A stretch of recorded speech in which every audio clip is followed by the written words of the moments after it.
राखीच्या या शुभ क्षणांनी नात्यात गोडवा वाढू दे. भाऊ बहिणींच्या प्रेमाचा सुगंध नेहमी दरवळू दे. खास रक्षाबंधन स्पेशल मी इथे मिठाई केलेली आहे.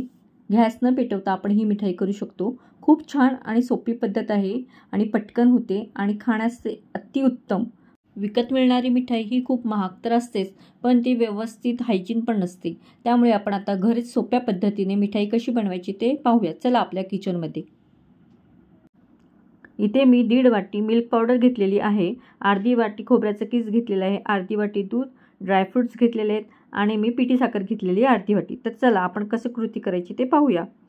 इथे मी भांडं घेतलेलं आहे, त्यामध्ये मी आता 1.5 वाटी मिल्क पावडर टाकून घेत आहे. त्यानंतर आपण आता खोबऱ्याचा किस टाकणार आहोत अर्धी वाटी.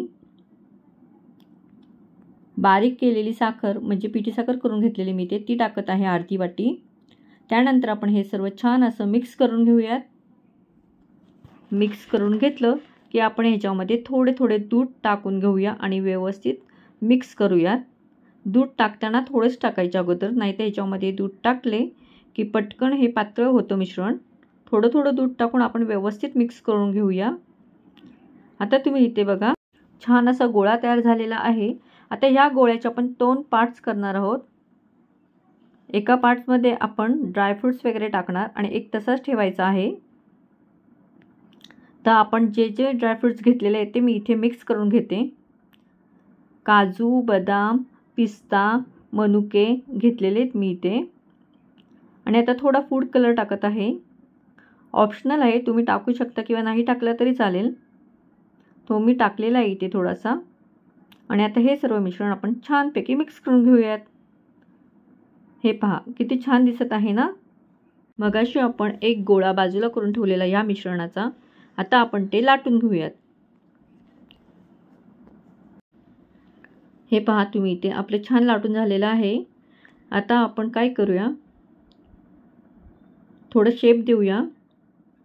स्क्वेअर असा शेप द्यायचा आहे आपल्याला. पण मगाशी ड्रायफ्रूट्स टाकून एक जो डो करून ठेवलेला होता, आता तो आपण ह्याच्यावरती ठेवून व्यवस्थित असा शेप देऊया.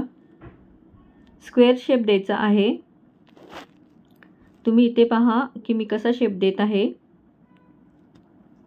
या पद्धतीने व्यवस्थित शेप द्यायचा.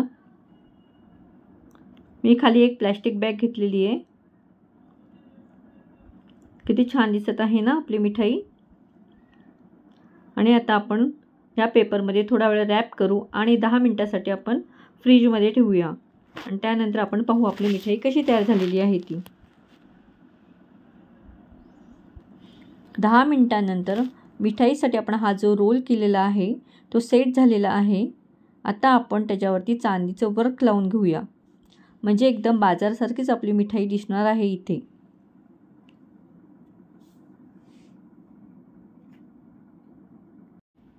वाव, सुंदर, खूपच छान आपली मिठाई इथे तयार झालेली आहे. आता आपण कट करून घेऊयात. बाजारची जी मिठाई आणतो ती खूपच महाग असते आणि हायजीनसुद्धा नसते. इथे आपली खूप छान अशी मिठाई आपली तयार झालेली आहे आणि खाण्यासाठी ते एवढी सुंदर आणि टेस्टी लागते ना. तर ह्या रक्षाबंधनासाठी तुम्ही नक्की ह्या पद्धतीने मिठाई बनवा. खरंच तुमच्या भावालासुद्धा खूपच आवडेल आणि घरच्यांना सर्वांनाच आवडेल. किती छान दिसत आहे, वाव. तर नक्की फ्रेंड्स या पद्धतीने तुम्ही मिठाई करा. आणि माझा व्हिडिओ आवडला असेल तर प्लीज लाईक करा, शेअर करा आणि कमेंट करा. बाय. रक्षाबंधनच्या तुम्हाला हार्दिक शुभेच्छा.